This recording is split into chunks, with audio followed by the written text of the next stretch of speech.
Hello बच्चों, तो चलिए इस प्रश्न को पढ़ते हैं। यदि P Q R समांतर श्रेणी में है तथा धनात्मक है, समीकरण P X square plus Q X plus R बराबर 0 के मूल वास्तविक होंगे यदि। तो यहाँ पर देखो, हमें चारों विकल्पों में से सही विकल्प का चयन करना है। ठीक है, तो प्रश्न में आगे बढ़ने से पहले इस प्रश्न से संबंधित जो मुख्य उदाहरण है उसकी हम चर्चा कर लेते हैं। तो देखो, मुख्य उदाहरण क्या हो जाएगी। हम जानते हैं कि यदि यदि ए कोमा बी कोमा सी समांतर श्रेणी में हो, समांतर श्रेणी में हो, तो यहां से हम क्या लिख सकते हैं, बी का मान लिख सकते हैं ए प्लस सी बट्टा में 2।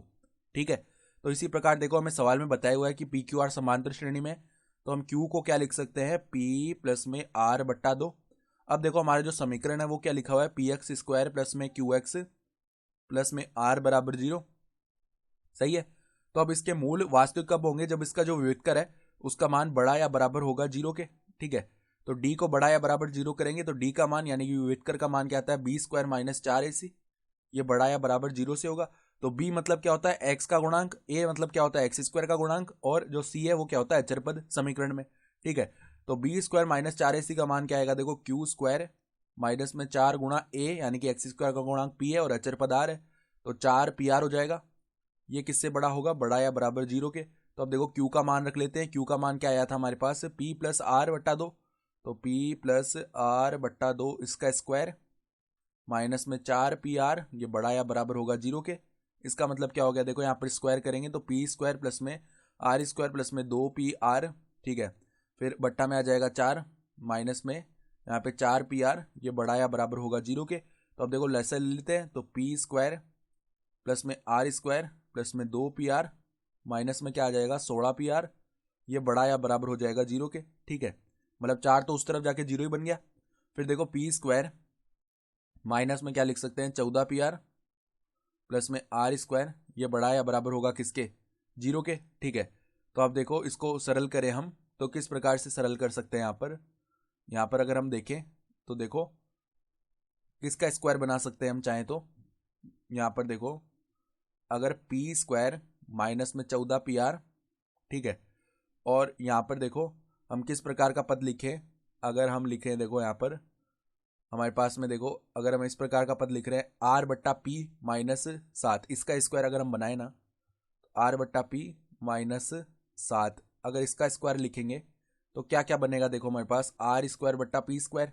ठीक है, तो आर स्क्वायर बट्टा पी स्क्वायर बनाने के लिए देखो कौन सा पद चाहिए हमें, यानी कि इस जो समीकरण है इसमें हम किससे, पी स्क्वायर से भाग कर देते हैं। ठीक है, तो एक आ जाएगा माइनस में पी स्क्वायर का भाग करने पर यहाँ पे 14 आर बट्टा में पी बनेगा, और प्लस में यहाँ पर आर स्क्वायर बट्टा में पी स्क्वायर आ जाएगा। सही है, ये बड़ा या बराबर हो जाएगा 0 से। सही है, तो अब देखो, अगर हम यहाँ पर बनाएं किसका स्क्वायर, आर बट्टा पी माइनस 7 इसका स्क्वायर। सही है, तो अब देखो, आर स्क्वायर बट्टा पी स्क्वायर का पद भी है और माइनस में 14 आर बट्टा पी का पद भी है।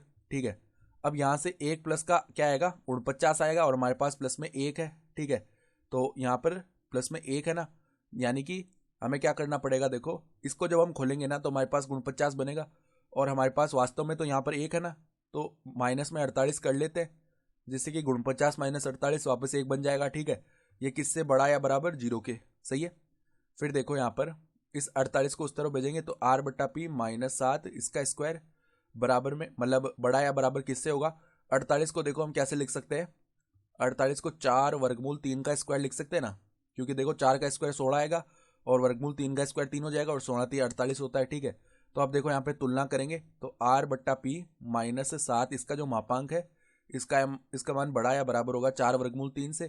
तो यहाँ पर हम देख पा रहे हैं कि विकल्प जो ए है ना, तो जो विकल्प ए है वो सही हो जाएगा, क्योंकि देखो बड़ा या बराबर 4 वर्गमूल 3 है, तो विकल्प ए भी यही कह रहा है। ठीक है, तो विकल्प ए हमारा सही विकल्प आ रहा है। तो आशा करता हूँ कि आपको ये प्रश्न समझ में आया होगा। धन्यवाद।